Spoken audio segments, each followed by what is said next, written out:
കൊലോസ് ലേഖനം 3-ാം അധ്യായം. വേഗം വരാം. അതിൻ്റെ 1-ാം വാക്യം മുതൽ 4-ാം വാക്യം വരെ ആർക്കെങ്കിലും ഒരാൾക്ക് വായിക്കാം. ക്രിസ്തുവിനോടുകൂടെ ഉയർത്തെഴുന്നേറ്റിരിക്കുന്നുവെങ്കിൽ ക്രിസ്തു ദൈവത്തിന്റെ വലത്തുഭാഗത്ത് ഇരിക്കുന്നിടമായ ഉയരത്തിലുള്ളത് അന്വേഷിപ്പീൻ. ഭൂമിയിലുള്ളതെല്ലാം ഉയരത്തിലുള്ളത് തന്നെ ചിന്തിപ്പീൻ. നിങ്ങൾ മരിച്ച നിങ്ങളുടെ ജീവൻ ക്രിസ്തുവിനോടുകൂടെ ദൈവത്തിൽ മറഞ്ഞിരിക്കുന്നു. നമ്മുടെ ജീവനായ ക്രിസ്തു വെളിപ്പെടുമ്പോൾ നിങ്ങളും അവനോടുകൂടെ തേജസ്സിൽ വെളിപ്പെടും. സ്തോത്രം. 3-ാം അധ്യായം കൊലോസ് ലേഖനം ദൈവമക്കൾക്കെല്ലാം വളരെ പരിചിതമായ ഒരു അധ്യായമെന്ന് കർത്താവിൽ ഞാൻ വിശ്വസിക്കുകയാണ്. ഈ 3-ാം അധ്യായത്തെ 4 ഭാഗങ്ങളായിട്ടാണ് ദൈവവചനം പഠിക്കുമ്പോൾ നമുക്ക് വേർതിരിച്ച് പഠിക്കാൻ കഴിയുന്നത്. 4 പ്രധാന ഭാഗം. അതിൻ്റെ 1-ാം ഭാഗം 1-ാം വാക്യം മുതൽ 4-ാം വാക്യം വരെയാണ്. ഒരു വിശ്വാസി അഥവാ ഒരു ദൈവ പൈതൽ ദൈവം എവിടെ ഇരുത്തിയിരിക്കുന്നറിയാവോ?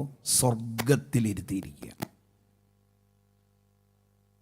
ഒരു സ്തോത്രം ആരും പറഞ്ഞു കേട്ടില്ല. ഈ സ്വർഗത്തിലിരിക്കുന്നത് ഇഷ്ടമില്ലേ? നമ്മൾ ഇറങ്ങിയത് അതിനാ. കൊലോസ് ലേഖനത്തിൽ പറയുക, ദൈവമക്കളോട് പറയുകയാണ്, ഈ ഭൂമിയിലുള്ളതൊന്നുമല്ല. നമ്മൾ ആരാണെന്നും കൂടെ വചനം പറയുന്നുണ്ട്. നാം സ്വർഗീയന്മാരാ. ഒരു സ്തോത്രം പറയാമോ? സ്വർഗത്തിലിരിക്കാൻ ഭാഗ്യം ലഭിച്ച തിരഞ്ഞെടുക്കപ്പെട്ട ദൈവമക്കളാണ് നമ്മൾ.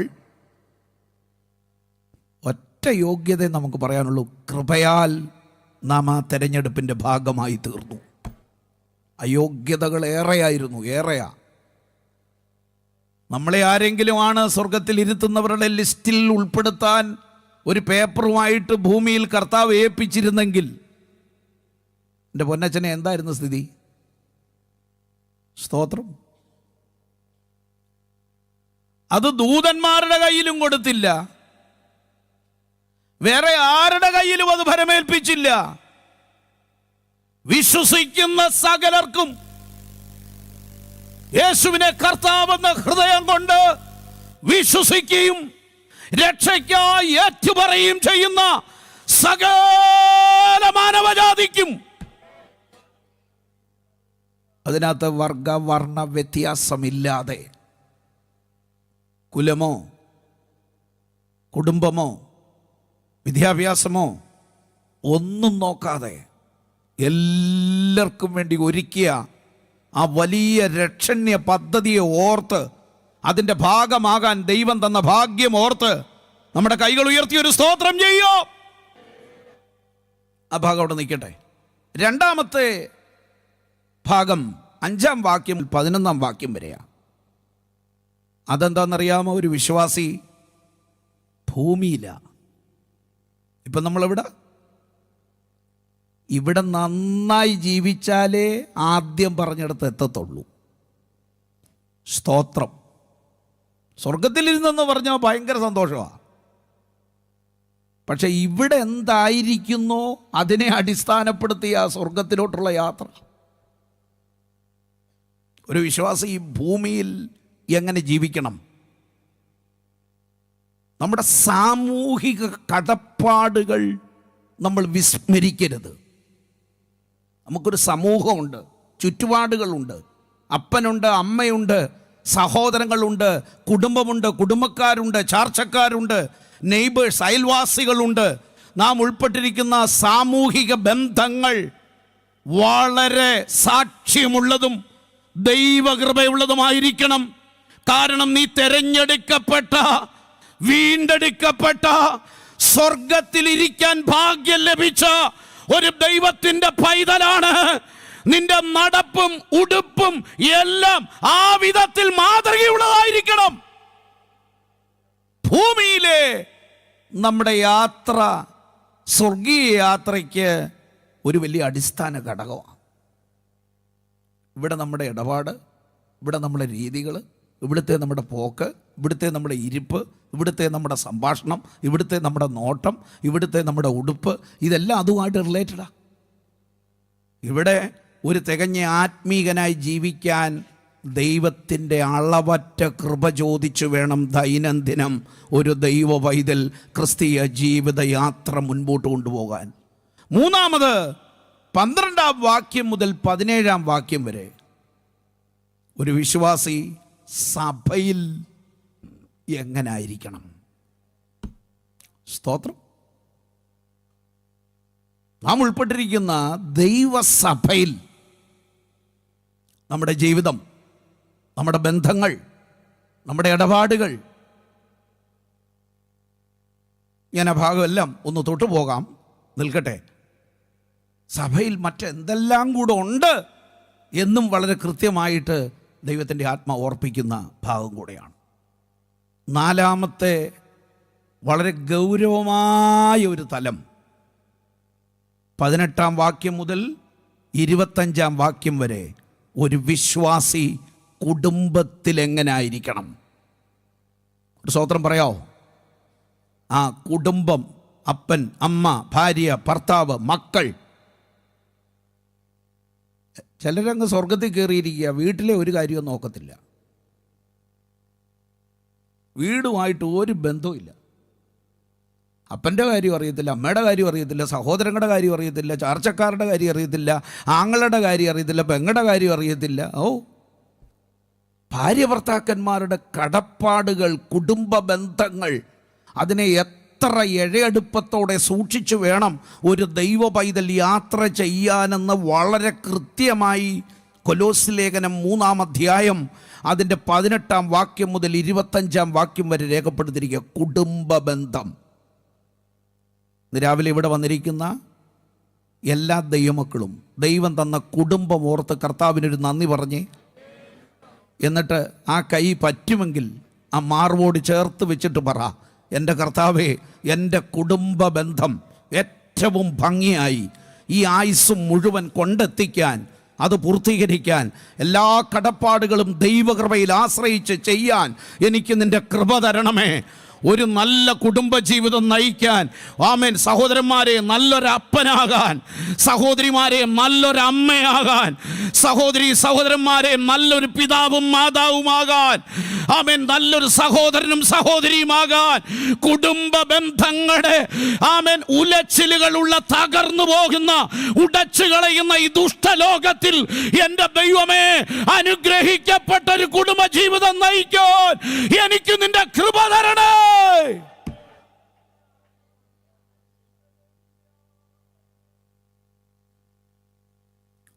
രാവിലെ വളരെ ഗൗരവത്തോടെ നമ്മുടെ ആത്മമണ്ഡലത്തെ നമ്മൾ തിരിച്ചറിയണം. നമ്മളിവിടെ വന്ന് 1.5 മണിക്കൂർ, 2 മണിക്കൂർ, അല്ലെ 3 മണിക്കൂർ പാടിക്കൊട്ടി തുള്ളി സന്തോഷിച്ച് ആനന്ദിച്ച് പിരിയാനല്ല. അതുകൊണ്ടൊന്നും തീരുന്നില്ല ക്രിസ്തീയ ജീവിതം. അതൊരു ഊർജം സംഭരണം മാത്രമാണ്. ഇവിടുത്തെ പലരുടെയും കയ്യിൽ ഇലക്ട്രിക് വാഹനങ്ങളുണ്ട്. ഓട്ടമൊക്കെ കഴിഞ്ഞ് വീട്ടിൽ ചെന്നാൽ ഉടനെ കുത്തിയിട്ടില്ല, രാവിലെ വിവരം അറിയും. കഴിഞ്ഞ ദിവസം സാവിച്ചാനോട് പറഞ്ഞു, മറന്നുപോയി ചാർജ് ചെയ്യാൻ. ഓട്ടം തുടങ്ങിയപ്പോൾ അറിഞ്ഞ ചാർജ് ഇല്ലെന്ന്. പിന്നെ ഓടുന്ന വഴിയിലുണ്ടായ വെപ്രാളം. എന്തുമാത്രം വില കൊടുത്ത് മേടിച്ചൊരു വണ്ടിയാണ്. സ്തോത്രം. ക്രിസ്തീയ ജീവിതം ഇതാ കേട്ടോ. കൂട്ടായ്മ, ആരാധന, കൂടിവരവ്, സഭായോഗം, ഇടക്കൂട്ടം, ഇതൊക്കെ നന്നായി ചാർജ് ചെയ്യാനും കൂടെയുള്ളൊരു സംവിധാനമാണ്. അതിനെയൊന്നും തിരസ്കരിച്ച് കാണല്ലേ. അതിനെയൊക്കെ അതിൻ്റെ ഗൗരവബോധത്തോടെ ദർശിക്കണേ. ഇന്ന് പകൽക്കാൽ ഇവിടെ ഇരിക്കുന്ന ദൈവജനത്തോട് ഞാൻ പറയാം, ദൈവം നമ്മെ തെരഞ്ഞെടുത്താക്കിയിരിക്കുന്ന ആ ഗൗരവബോധത്തോടെ വേണം നമ്മുടെ ആത്മീക പ്രയാണയാത്ര നമ്മൾ കഴിക്കാൻ. നമ്മൾ ആരാണെന്നുള്ള ഉത്തമമായൊരു ബോധ്യം നമ്മുടെ അന്തരാത്മാവിൽ ഭരിക്കണമെന്ന് സ്വർഗത്തിലെ ദൈവം നമ്മെക്കുറിച്ച് ആഗ്രഹിക്കുന്നു. ഒന്ന് വായിച്ചാട്ടെ, 3-ാം അധ്യായത്തിൻ്റെ 1-ാം വാക്യം മുതൽ 4-ാം വാക്യം വരെ. കൂടെ ഉയർത്തെഴുന്നേറ്റിരിക്കുന്നു എങ്കിൽ ക്രിസ്തു ദൈവത്തിന്റെ വലത്ത് ഭാഗത്ത് ഇരിക്കുന്നിടമായ ഉയരത്തിലുള്ളത് അന്വേഷിപ്പീൻ, ഭൂമിയിലുള്ളതെല്ലാം ഉയരത്തിലുള്ളത് തന്നെ ചിന്തിപ്പീൻ. ഇന്ന് ഇവിടെ ഇരിക്കുന്ന സകല ദൈവമക്കളും പറയുന്നു, ഈ ഭൂമിയിൽ ജീവിക്കുമ്പോൾ ചിന്തകളും ഭാരങ്ങളും ആവശ്യങ്ങളും വിഷയങ്ങളും എല്ലാം ഉള്ളവരാ നമ്മൾ. ഇന്ന് പാടിയ പാട്ടിനകത്തുണ്ട്, അതെല്ലാം ഇറക്കി വെക്കാൻ പറ്റിയ ഒരു നല്ല ഇടം അതാണ് നമ്മുടെ വാഴ്ത്തപ്പെട്ട കർത്താവ്. അവൻ നമ്മുടെ സങ്കേതമായി, അവൻ നമ്മുടെ ബലമായി. നിന്റെ ഭാരം യഹോവയുടെ മേൽ വെച്ചുകൊള്ളുക, അവൻ നിന്നെ പുലർത്തുമെന്ന് പറഞ്ഞ ദൈവത്തിൻ്റെ വിലയേറിയ വചനത്തെ ഇന്ന് പകൽ ഗൗരവത്തോടെ തിരിച്ചറിഞ്ഞ് എൻ്റെ ദൈവത്തിന് സ്തോത്രം ചെയ്യണം. എന്നിട്ട് പരിശുദ്ധാത്മാവ് ആമേൻ കൊലോസ്യ സഭയോട് പറയുക, സകല ചിന്തകളെയും വെടിഞ്ഞിട്ട് ഉയരത്തിലേക്ക് ചിന്ത തിരിച്ചു വിടാൻ ഒരു ദൈവ പൈതൽ ശീലിക്കണം. ശീലിച്ചില്ലെങ്കിൽ വല്ലാതെ തകർന്നു പോകും ഈ മക്കളെ. മോഹങ്ങൾ ജനിച്ച് ജഡത്തിനായി ചിന്തിച്ച് ലോകക്കാരെ പോലെ മാത്രം ഓടി അവസാനിക്കാനുള്ളതല്ല ഒരു ദൈവ പൈതലിൻ്റെ ക്രിസ്തീയ ജീവിതയാത്ര. നമ്മുടെ ജീവിതയാത്രയിൽ ദൈവം നമ്മെ തിരഞ്ഞെടുത്തിരിക്കുമ്പോൾ ഇന്ന് പകൽക്കാലം സകല ചിന്തകളും ഉയരത്തിലുള്ളതായി തീരാൻ, സ്വർഗീയമായതായി തീരാൻ, ദൈവികമായതിനെ മാത്രമാക്കി തീർക്കാൻ, ഉയരങ്ങളിലെ ചിന്ത കൊണ്ട് നമ്മുടെ ഹൃദയങ്ങളെ നിറയ്ക്കാൻ സർവശക്തനായ ദൈവത്തിൻ്റെ അളവറ്റ കൃപ ചോദിച്ച് മുൻപോട്ട് പോവുക എന്ന് ദൈവം നമ്മെക്കുറിച്ച് ആഗ്രഹിക്കുകയാ. സ്തോത്രം. ഞാൻ അതുകൊണ്ടാണ് നേരത്തെ പറഞ്ഞത്, ഞാൻ ആ ഭാഗത്തേക്ക് വരുന്നതിന് മുൻപ് ഞാൻ അതുകൊണ്ടാണ് പറഞ്ഞത്, ഭൂമിയിലുള്ള നമ്മുടെ ജീവിതം ഏറ്റവും ദൈവഭയമുള്ളതായിരിക്കണം. ഇവിടെ നമ്മളെ ദൈവം ആക്കിയിരിക്കുക. രക്ഷിക്കപ്പെട്ട ഉടനെ എന്നെ നിങ്ങളെ കാഹളം ധ്വനിച്ചങ്ങ് കൊണ്ടുപോയിരുന്നെങ്കിൽ വേറെ കുഴപ്പമൊന്നും വരികയില്ലായിരുന്നു. പക്ഷെ അതിനല്ല, ഇവിടെ ജീവിക്കാനാ. ഇവിടെ ബന്ധങ്ങളുണ്ട്, ഇവിടെ ചുറ്റുപാടുകളുണ്ട്, ഇവിടെ ആക്കിയിരിക്കുന്ന സമയമുണ്ട്. ആ സമയങ്ങൾ ദൈവകൃപയിൽ ആശ്രയിച്ച് ഈ ലോകത്തിൽ ഒരു ദൈവ പൈതൽ ജീവിക്കണമെന്ന് ദൈവത്തിന് നമ്മളെക്കുറിച്ച് പദ്ധതിയുണ്ട്. പക്ഷേ ഭൂമിയിൽ ജീവിക്കുമ്പോൾ ഈ ഭൂമി നിന്റെ അകത്ത് കയറാതെ സ്വർഗീയമായത് ഹൃദയത്തിൽ നിറഞ്ഞ് ഉയരത്തിലെ ചിന്തകളെ കൊണ്ട് നമ്മുടെ ഹൃദയങ്ങളെ നിറച്ച് നമ്മുടെ ജീവിതയാത്ര മുൻപോട്ട് കൊണ്ടുപോകണമെന്ന് സ്വർഗത്തിലെ ദൈവം നമ്മെ കുറിച്ച് ആഗ്രഹിക്കുന്നു. മത്തായിയുടെ സുവിശേഷം 6-ാം അധ്യായം അതിൻ്റെ 33-ാം വാക്യവും റോമാലേഖനം 11-ാം അധ്യായം 33-ാം വാക്യവും ഒന്ന് വായിക്കാം. മത്തായിയുടെ സുവിശേഷം 6-ാം അധ്യായം. അവന്റെ രാജ്യവും നീതിയും അന്വേഷിപ്പീൻ. ദൈവമക്കളോട് പറയുക, ഭൂമിയിലെ ചിന്ത നിന്നെ അടിമപ്പെടുത്താതിരിക്കണമെങ്കിൽ നിന്റെ ഹൃദയം മുഴുവൻ ദൈവീകമായ ചിന്തകളെ കൊണ്ട് നിറയ്ക്കാൻ സമർപ്പിക്കണം. അന്വേഷണം മുഴുവൻ, തേടുന്നത് മുഴുവൻ ഉയരവുമായി ബന്ധപ്പെട്ടതായിരിക്കണം, സ്വർഗീയമായതായിരിക്കണം. അവന്റെ രാജ്യവും അവന്റെ നീതിയും എന്ന ചിന്ത ഹൃദയത്തിൽ വാഴുമ്പോൾ നമുക്ക് ഭൂമിയിലുള്ളതിനെ ജയിച്ച് സ്വർഗീയമായതിനെ അധികം കാക്ഷിച്ച് മുൻപോട്ട് പോകാൻ കഴിയും. 11-ാം അധ്യായത്തിന്റെ 33-ാം വാക്യം ഒന്ന് വായിച്ചേ. റോമാലേഖനം.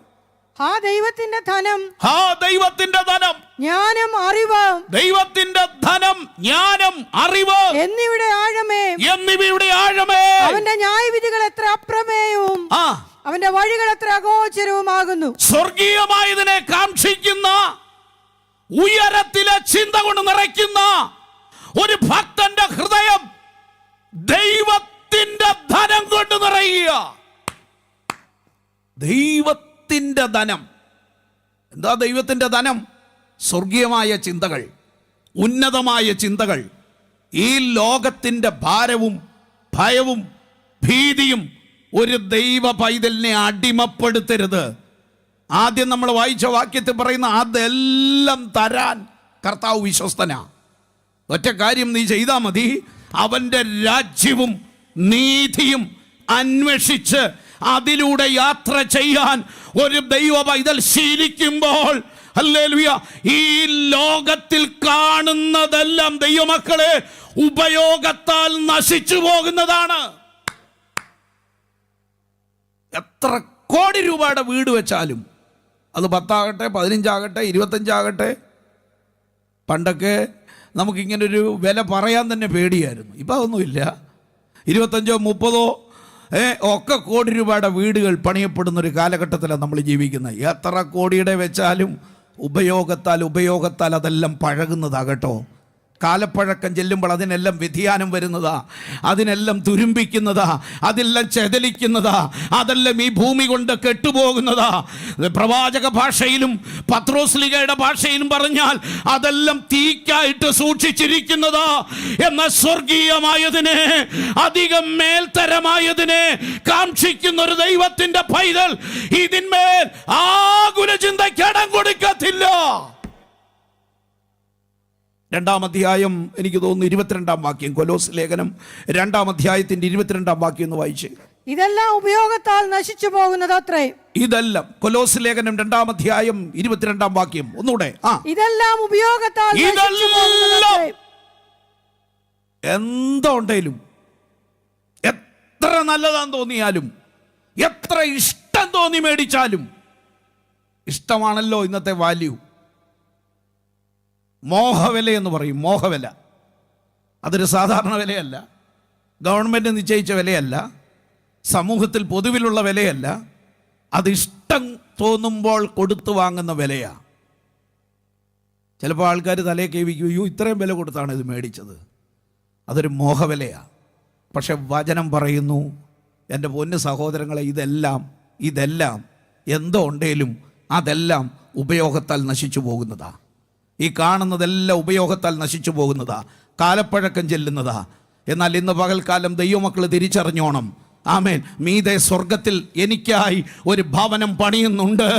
അത് സ്വർഗീയമാണ്, അത് മേൽത്തരമാണ്, അത് ഉന്നതമാണ്, അത് നശിക്കാത്തതാണ്, അത് നിലനിൽക്കുന്നതാണ്. ആ നിത്യതയ്ക്കായിട്ടാണ് കർത്താവ് നമ്മെ വിളിച്ചിരിക്കുന്നത്. ആ വലിയ കാഴ്ചപ്പാട് നമ്മുടെ ഹൃദയത്തിൻ്റെ അകത്തളത്തിൽ വാഴണം. സ്തോത്രം, ഹല്ലേലൂയ. റോമാലേഖനം 8-ാം അധ്യായം 5-6 വാക്യം വായിക്കുമ്പോൾ, ഉയരത്തിലെ ചിന്തകൾ ദൈവ പൈതലിൻ്റെ ഉള്ളിൽ നിറഞ്ഞെങ്കിൽ മാത്രമേ നമുക്ക് ഈ ലോകത്തിൻ്റെ ജഡത്തിൻ്റെ ചിന്തകളെ ജയിക്കാൻ പറ്റത്തുള്ളൂ. 8-ാം അധ്യായം 5-ാം വാക്യം, ജഡസ്വഭാവമുള്ളവർ ജഡത്തിനുള്ളതും. അപ്പൊ ഉയരത്തിലെ ചിന്ത ഹൃദയത്തിൽ നിറയണമെങ്കിൽ ജഡത്തെ മരിപ്പിക്കാൻ ശീലിക്കണം. സ്വോത്രം. ജഡത്തെ മരിപ്പിക്കുക, ജഡത്തിൻ്റെ ഇച്ഛകളും ഇഷ്ടങ്ങളെയും മരിപ്പിക്കാൻ ശീലിക്കുക. പൗലോസ് പറയുന്ന, ഞാൻ തന്നെത്താൻ ദണ്ണിപ്പിച്ച് അടിമയാക്കുന്നു. തന്നെത്താൻ ദണ്ണിപ്പിച്ച്, ആമേൻ, മോഹങ്ങൾ ജനിക്കുമാറ് ജഡത്തിനായി ചിന്തിക്കരുത്. ഇവിടെ എഴുതിയിരിക്കുക, ജഡസ്വഭാവമുള്ളവർ ജഡത്തിനുള്ളത് ചിന്തിക്കുന്നു. ആർക്കാ ഉയരത്തിലെ ചിന്ത കൊണ്ട് നിറയുന്നതെന്നറിയാമോ? ആത്മസ്വഭാവം. പറഞ്ഞാട്ടെ ദൈവമക്കളെ, ഈ ദിവസങ്ങളിൽ വാഴേണ്ടത് ആത്മസ്വഭാവമായിരിക്കണം.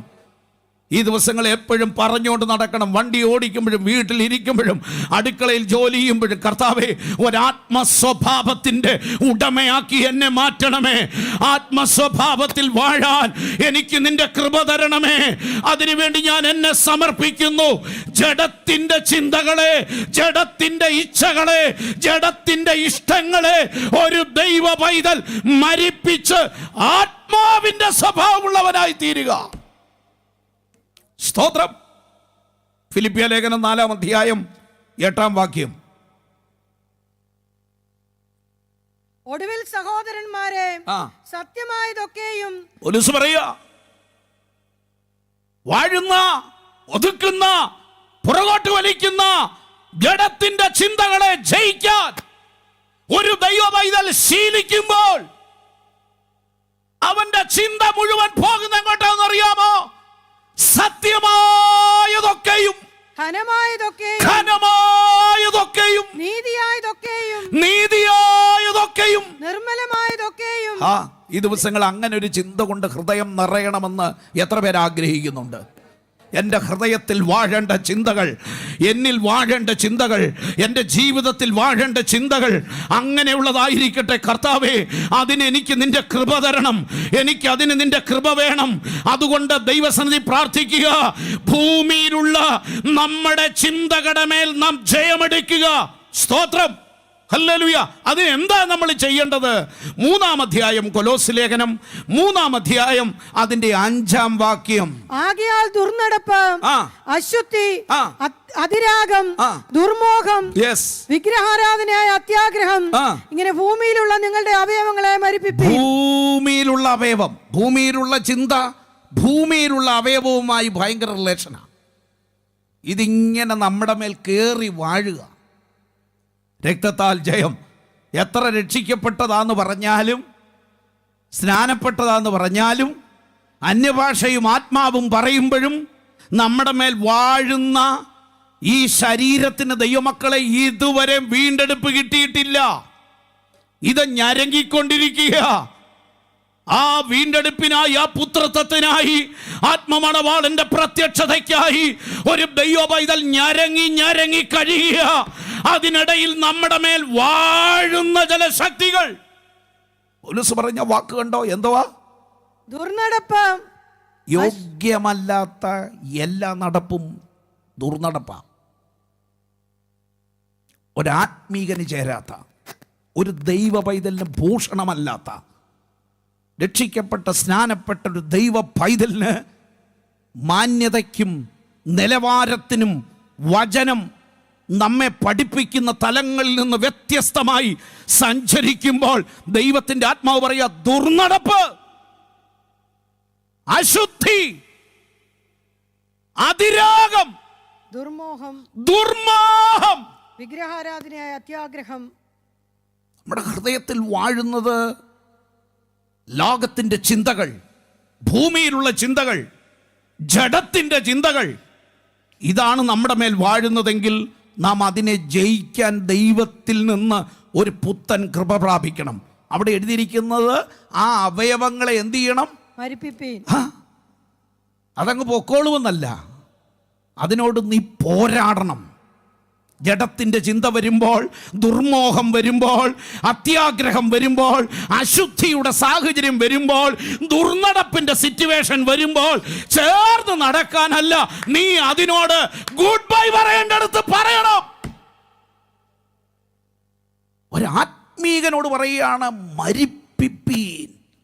അതിനെ മരിപ്പിക്കാൻ, അതിനെ ഉപവാസം, അതിനാ പ്രാർത്ഥന, അതിനാ വചന കേൾവി, അതിനാ സഭ, അതിനാ സഭായോഗം, അതിനാ കൂട്ടായ്മകൾ. എന്തിന്? ഈ ജഡത്തെ മരിപ്പിക്കാൻ.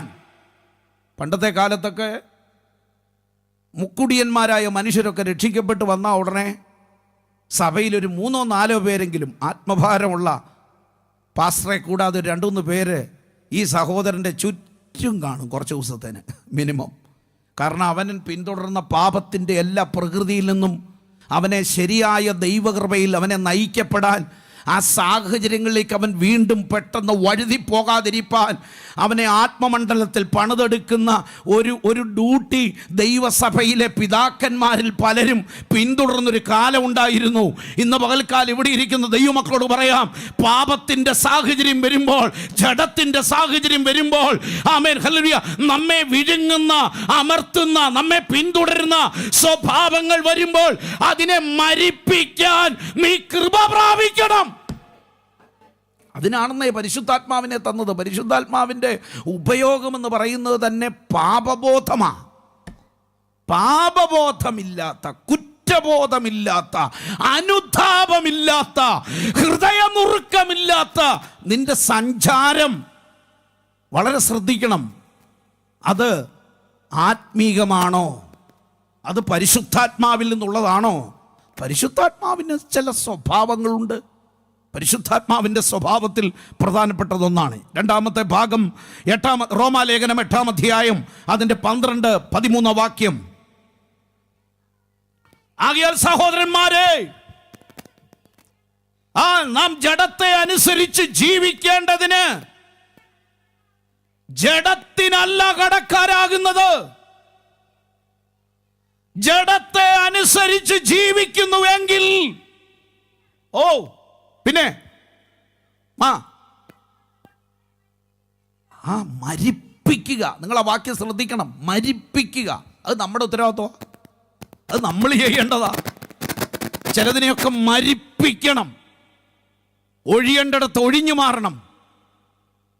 പഴയ പിതാക്കന്മാർ പറയുമായിരുന്നു 100 രൂപ, അന്നത്തെ വലിയ രൂപ 100 രൂപ ചില്ലറ മാറണം. പോയ വഴിയിൽ അത്യാവശ്യമാണ്.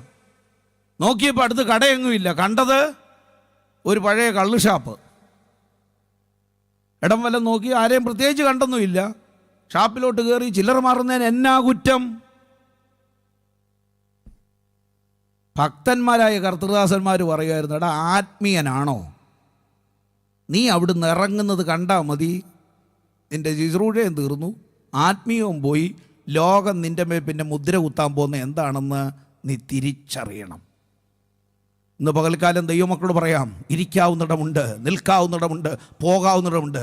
വാശി പിടിക്കല്ലേ, ശാഠ്യം പിടിക്കല്ലേ. വചനത്തോടും ദൈവസഭയോടും ദൈവമക്കളോടും മാതാപിതാക്കളോടും ഭർത്താവിനോടും ഭാര്യയോടും ശാഠ്യപ്പെടല്ലേ. നീ നുറുങ്ങണം, നീ വിനയപ്പെടണം, നീ ആരാണെന്ന് തിരിച്ചറിയണം. നിന്റെ ദൈവകൃപ നഷ്ടപ്പെടുന്ന മണ്ഡലങ്ങളോട് നീ യാത്ര പറയാൻ തയ്യാറാകണം. ആത്മാവിനാൽ എങ്ങനെയാ അത് ജയിക്കുന്നേ? അതിനാ പരിശുദ്ധാത്മാവ് അവിടെ എഴുതിയിരിക്കുന്ന, ആത്മാവിനാൽ മരിപ്പിക്കാൻ. ആത്മാവിനാൽ വചനധ്യാനവും പ്രാർത്ഥനയും ആരാധനയും അന്യഭാഷയും ആത്മനിറവൊക്കെ നമ്മുടെ ജഡത്തെ മരിപ്പിക്കാൻ ദൈവത്തിൻ്റെ വചനം നമ്മെ പഠിപ്പിക്കുന്ന. വേഗത്തിൽ 2-3 കാര്യം കൂടെ വേഗത്തിൽ പറഞ്ഞു പോകാം. ആമേൻ, ഹല്ലേലൂയ. ഗലാത്യ ലേഖനം 5-ാം അധ്യായം അതിൻ്റെ 24 മുതൽ 26 വരെയുള്ള വാക്യം. ക്രിസ്തുയേശുവിനുള്ളവർ ജഡത്തെ അതിന്റെ രാഗമോഹങ്ങളോട് കൂടെ ക്രൂശിച്ചിരിക്കുന്നു. ജഡത്തെ അതിന്റെ രാഗമോഹങ്ങളോടുകൂടെ ക്രൂശിച്ചിരിക്കുന്നു. പിന്നെ ആത്മാവിനാൽ നാം ജീവിക്കുന്നുവെങ്കിൽ ആത്മാവിനെ അനുസരിച്ച് നടക്കുകയും ചെയ്യുക. ഓരോ ദൈവ പൈതലും ആത്മാവിനെ അനുസരിച്ച് നടക്കാൻ ശീലിക്കണം. ആത്മാവിനെ അനുസരിച്ച് നടന്നാൽ അനുസരണത്തിന്റെ പാതയിൽ നീ വന്നിരിക്കും. ആത്മാവിനെ അനുസരിച്ച് നടന്നാൽ ഒരു സഭയിൽ നിഷ്കർഷിക്കുന്ന ആത്മമണ്ഡലത്തിൽ നിന്റെ ജീവിതയാത്ര കൊണ്ടുപോകും. ആത്മാവിനാൽ നാം ജീവിക്കുന്നുവെങ്കിൽ ആത്മാവിനെ അനുസരിച്ച് നടക്കുകയും ചെയ്യുക. പിന്നെ നാം അന്യോന്യം പോരിന് വിളിച്ചും അന്യോന്യം അസൂയപ്പെട്ടും കൊണ്ട് ദൈവങ്ങളോട് പറയാ കേട്ടോ, നാട്ടുകാരോടൊന്നും അല്ലത്. നാം എല്ലാവരുടെയും ബൈബിളിൽ വാക്യം ഉണ്ടോ എന്നൊക്കെ ഇടയ്ക്കിടയ്ക്ക് നോക്കണേ. ചിലപ്പം വീട്ടിൽ പോയാൽ അതൊന്നും നോക്കാം. എൻ്റെ പാസ്റ്റർ നേരെ ഇല്ല, ഭയങ്കര ബിസിയാ. എന്നാൽ 10 മിനിറ്റ് ഇപ്പോഴേലും നോക്കൂ. അന്യോന്യം പോരിന് വിളിച്ചും അന്യോന്യം അസൂയപ്പെട്ടും വൃഥാഭിമാനികളാകരുത്. ചിലർക്ക് ഭയങ്കര ഞാൻ കൊടുത്തെന്നാ പറയുന്നത്. ഓത്രവാരും പറഞ്ഞില്ല, വിട്ടില്ല. ഞാൻ വിടാൻ പറ്റുമോ? ഇതിൻ്റെ പേരെന്നാന്നറിയോ?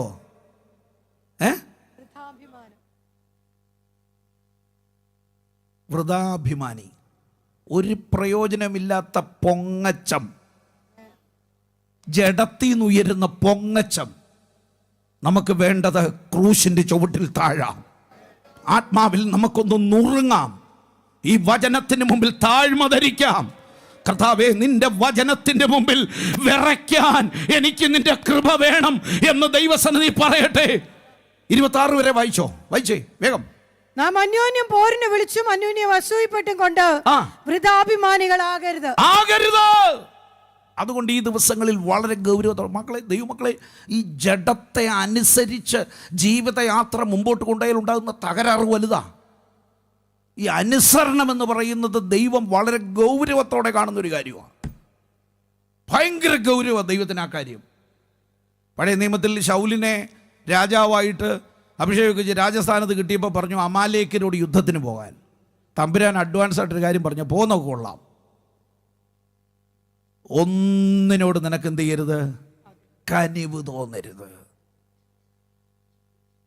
ഈ ശരിക്കും ഞാൻ ഈ വാക്യം വായിച്ചപ്പോഴേ സത്യത്തിൽ ഈ മനുഷ്യൻ അങ്ങനെ ഒരു ഹൃദയമുള്ള ആളല്ല. എന്തുവാ കനിവെന്ന് പറഞ്ഞാൽ അലിവ്, ദയ. കാരണം പാവം പിടിച്ച ദാവീദിൻ്റെ പുറകെ നടപ്പ് കണ്ടിട്ടില്ലേ? എങ്ങനെല്ലാം തീർക്കാമോ അതിനുള്ള സകല വഴിയും തപ്പുന്ന ആളാണ്. പക്ഷെ തമ്പുരാൻ പറയുക, ഇവൻ ഇടയ്ക്കൊരു സാധനം ഇരിപ്പുണ്ട്, ചിലത് എനിക്ക് വേണ്ട ചിലതിനോട് എനിക്കൊരു കനിവ്. ദൈവം തമ്പുരാൻ പറഞ്ഞു, പിന്നെ ആ ജഡം പൊങ്ങാതിരിക്കാൻ ഭയങ്കരമായിട്ട് ശ്രദ്ധിച്ചോണം. പോയി യുദ്ധമൊക്കെ ജയിക്കും, ഞാൻ നിൻ്റെ കൂടെ ഇരിക്കും, പക്ഷേ അനാവശ്യമായി കനിവ് തോന്നരുത്. പുള്ളിക്കാരൻ അവിടെ ചെന്ന് യുദ്ധമെല്ലാം ജയിച്ചു, പരിപാടിയൊക്കെ നടത്തി. പക്ഷേ അവിടുന്ന് പോരാൻ നേരം കണ്ണിന് ഇമ്പമുള്ള, കാഴ്ചയ്ക്ക് മനോഹരമായ കുറേ സാധനമൊക്കെ ആയിട്ട് പുള്ളി പതുക്കെ ഇങ്ങ് പോന്നു. ഇവിടെ കൊണ്ടുവന്ന് ആലയത്തിൻ്റെ പുറകുവശത്ത് കെട്ടിയിട്ടിട്ടുണ്ട്. ഈ ആലയത്തിൻ്റെ പരിസരത്ത് കെട്ടുന്നതിൻ്റെ ഗുണം എന്നാന്ന് ചോദിച്ചാൽ പറയാം ദൈവസഭയ്ക്കാണ്, ഇല്ലേ നമുക്ക് എടുക്കുകയും ചെയ്യാം. സ്തോത്രം പറയണേ. സഭയ്ക്ക് വേണ്ടിയാ. പുള്ളിക്കാരനെ ദൈവദാസൻ വന്നേച്ച് പറഞ്ഞു, എടോ ആരാധനയുടെ ഇടയിൽ ഒരു അപശബ്ദം, അതും സഭയ്ക്കാ. സ്തോത്രം. ഈ സഭയോടുള്ള എരിവുണ്ടാക്കുന്ന അപശബ്ദങ്ങളെ ജയിക്കാൻ കൃപ ചോദിക്കണേ. പ്രമാണവിരുദ്ധമായ പലതിൻ്റെ മേലും ജഡത്തിൽ നിന്ന് ഉയർന്നു വരുന്നതിനെ ജയിക്കാനുള്ള ദൈവകൃപ വെളിപ്പെട്ടില്ലെങ്കിൽ നീ വഞ്ചിക്കപ്പെടും. ദൈവത്തിൻ്റെ ആത്മാവിൽ ഈ ദൈവ മനുഷ്യനെ വിവേചിച്ചു. ഇപ്പം പറയുന്ന ചില കാര്യങ്ങളുണ്ട്, ഞാൻ സമയമില്ലാത്തതുകൊണ്ടാണ് വായിപ്പിക്കാത്തത്. ജനം പറഞ്ഞു, ഞാനിങ്ങു കൊണ്ടുവന്നു. രണ്ടാമത് അവിടെ ഒഴിഞ്ഞുമാറ്റം. പുള്ളി നന്നായിട്ട് എസ്കേപ്പ് ചെയ്യാൻ അറിയാം. എവിടെ ഇത് തള്ളിയിടണമെന്ന് പുള്ളിക്കറിയാം. ഓത്രമൊക്കെ പറയണേ, ഇതെങ്ങോട്ട് ഇട്ടാൽ തനിക്ക് രക്ഷപ്പെടാം. നേരെ ഉന്തി ജനത്തിൻ്റെ തലയിലിട്ടു. ദൈവത്തിൻ്റെ പൈതലേ, നിന്റെ ദൈവകൃപ ചോർന്നു പോകുന്ന, നീ പോലും അറിയാതെ നിന്നെ തകർക്കുന്ന, ഇസ്രായേലിൽ ദൈവം കണ്ടിഷ്ടപ്പെട്ട ഒരു രാജാവായിരുന്നു കേട്ടോ. ഇത്ര യോഗ്യനായ പ്രാപ്തനായ ഒരു രാജാവ്. പക്ഷെ 15-ാം അധ്യായത്തിൽ ശമൂവേൽ പുസ്തകത്തിൽ എഴുതിയത് ദൈവം അവനെ തള്ളിയെന്ന. ദൈവം നമ്മെ തള്ളരുത്. നമ്മൾ ഓടിയതും അധ്വാനിച്ചതും വൃഥാവായി പോകരുത്. നമ്മൾ പ്രയത്നിക്കുന്ന പ്രയത്നങ്ങളുടെയൊക്കെ നിത്യതയുമായി കണക്റ്റീവായിരിക്കണം. നമ്മുടെ നിത്യത നഷ്ടപ്പെടുന്ന സകല മേഖലയിലും ഈ ദിവസങ്ങളിൽ ജയം പ്രാപിച്ച് മുൻപോട്ട് പോകാൻ ഓരോ ദൈവ മക്കൾക്കും കഴിയട്ടെ. അതിനാണ് ദൈവം നമ്മെ വിളിച്ചത്. ആ ഉയരത്തിലെ ചിന്ത കൊണ്ട് നമ്മുടെ ഉൾത്തടം നിറയണം. ജഡത്തിൻ്റെ എല്ലാ ചിന്തകളെ മരിപ്പിക്കാൻ ഒത്തിരി ഭാഗങ്ങൾ ആ മേഖലകളിലൂടെ നിന്ന് പോകണമെന്നുണ്ട്. സമയം വളരെ വേഗത്തിൽ മുമ്പോട്ട് പോവുകയാണ്. സ്തോത്രം, ഹല്ലേലൂയ. റോമാലേഖനം 6-ാം അധ്യായത്തിൻ്റെ 6-ാം വാക്യവും 11-ാം വാക്യം ഒന്ന് വായിക്കണേ. റോമാലേഖനം 6-ാം അധ്യായം 6-ാം വാക്യവും 11-ാം വാക്യവും. നാം ഇനി പാപത്തിന് അടിമപ്പെടാതെ വണ്ണം പാപശരീരത്തിന് നീക്കം വരേണ്ടതിന് നമ്മുടെ പഴയ മനുഷ്യൻ അവനോടുകൂടെ ക്രൂശിക്കപ്പെട്ടു എന്ന് നാം അറിയുന്നു. ദൈവമക്കളുടെ ഹൃദയത്തിൻ്റെ അകത്ത് ഈ ബോധ്യം വേണം. ഞാൻ ക്രിസ്തുവിനോടുകൂടെ ക്രൂശിക്കപ്പെട്ടവനാണ്. ഞാൻ ക്രിസ്തുവിനോടുകൂടെ ക്രൂശിക്കപ്പെട്ടവനാണ്. ദൈനംദിന ജീവിതയാത്രയിൽ ദൈവമക്കളെ എല്ലാറ്റിൻ്റെയും മുൻപിൽ ആ ക്രൂശുമായി നമ്മെ ചേർത്ത് ബന്ധിച്ച് നമ്മുടെ ജീവിതത്തിൻ്റെ യാത്രകളെ മുൻപോട്ട് കൊണ്ടുപോകണം. ഇല്ലെങ്കിൽ നീ തകർന്നു പോകും. ശത്രു നിന്നെ ഇല്ലായ്മ ചെയ്തു കളയും. നിന്റെ ദൈവകൃപ ചോർന്ന് നീ ശേഷം മനുഷ്യനെ പോലെയാകും. 11-ാം വാക്യം. അവണ്ണം നിങ്ങളും പാപസംബന്ധമായി മരിച്ചവരെന്നും ക്രിസ്തുയേശുവിൽ ദൈവത്തിന് ജീവിക്കുന്നവരെന്നും നിങ്ങളെ തന്നെ എണ്ണുവിൻ. ഓരോ ദിവസവും പിശാചിനോട് ധൈര്യത്തോടെ പറയണം, പിശാചേ, ഞാൻ പാപത്തിൽ നിന്ന് വീണ്ടെടുക്കപ്പെട്ടവനാ, യേശുവിന്റെ രക്തത്താൽ കഴുകപ്പെട്ടവനാ, ഞാനൊരു ദൈവത്തിന്റെ പൈതലാ. എനിക്ക് ജഡത്തെ മരിപ്പിച്ച് എനിക്ക് പാപത്തോട് പോരാടി ഒരു ദൈവ പൈതലായി ജീവിക്കണം. ഉയരത്തിലെ ചിന്തകൾ ഹൃദയത്തിൻ്റെ അന്തർഭാഗത്ത് നിറച്ച് ഒരു ദൈവ പൈതലിൻ്റെ ജീവിത യാത്ര മുൻപോട്ട് കൊണ്ടുപോകണമെന്ന് കർത്താവ് ആഗ്രഹിക്കുക. അതുകൊണ്ട് കർത്താവിന് നമ്മളെക്കുറിച്ചുള്ള പ്രതീക്ഷ വലുതാണ്. സ്തോത്രം, ഹല്ലേലൂയ. നമ്മുടെ കർത്താവിൻ്റെ വാക്ക് തന്നെ ഒന്ന് ഓർത്ത്, ഈ മത്തായിയുടെ സുവിശേഷം 13-ാം അധ്യായം 43-ാം വാക്യം. മത്തായിയുടെ സുവിശേഷം 13-ാം അധ്യായം അതിൻ്റെ 43-ാം വാക്യം. അന്ന് നീതിമാന്മാർ തങ്ങളുടെ പിതാവിന്റെ രാജ്യത്തിൽ, എല്ലാ ദൈവമക്കളും ആ വാക്യം നന്നായി ശ്രദ്ധിച്ചോണം. അന്ന് നീതിമാന്മാർ തങ്ങളുടെ പിതാവിന്റെ രാജ്യത്തിൽ സൂര്യനെ പോലെ പ്രകാശിക്കും. ഇതെല്ലാം മാറും. ഈ രൂപമെല്ലാം മാറും, ഈ പ്രകൃതിയെല്ലാം മാറും. രക്ഷിക്കപ്പെട്ട നീ, സ്നാനപ്പെട്ട നീ, സമൂഹത്തിൽ ഒറ്റപ്പെട്ട് വേദനപ്പെട്ട് കഴിയുന്ന നീ, ചാർച്ചക്കാരും ബന്ധുക്കളും കുടുംബക്കാരും ആമേൻ സ്വന്തക്കാരും ഒക്കെ നിന്നെ നിന്ദിക്കുകയും പരിഹസിക്കുകയും ചെയ്തെങ്കിൽ, വിശ്വാസ ജീവിത യാത്രയിൽ സത്യത്തിന്റെ പ്രമാണത്തിന് വില കൊടുത്ത് ദൈവകൃപയിൽ നിൽക്കുവാൻ നീ പ്രമാണത്തിന് വേണ്ടി നിന്നാൽ, ഒരു കാര്യം ഓർത്തോണേ, നമ്മൾ ആരാണെന്നൊരു വെളിപ്പാട്.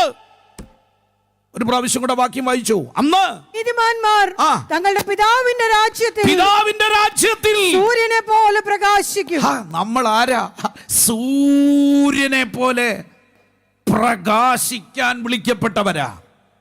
അതുകൊണ്ടാ ദൈവമക്കളോട് പറഞ്ഞ, ദൈവമക്കൾ ആരാ? ലോകത്തിന്റെ വെളിച്ചമാ. ഈ ഭൂമി ജീവിക്കുമ്പോഴേ ഓർത്തോണം, നമ്മൾ ഈ ലോകത്തിന്റെ വെളിച്ചമാ. ഈ ലോകത്തിന് വെളിച്ചം പകരാൻ കർത്താവ് നമ്മളെ തെരഞ്ഞെടുത്തിരിക്കുക.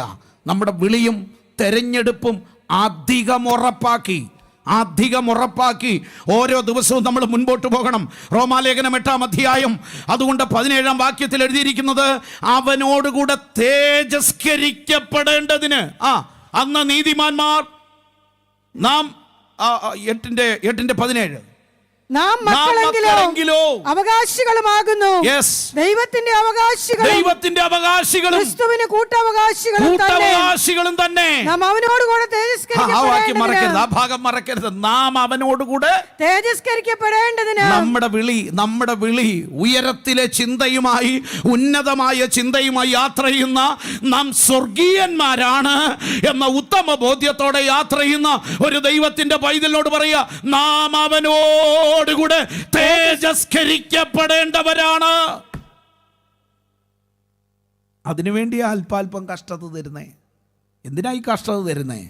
എന്തിനായി പ്രയാസം? എന്തിനാ പ്രതികൂലം? നിന്നെ ഒന്ന് ശുദ്ധീകരിച്ച് പുറത്തെടുക്കാൻ.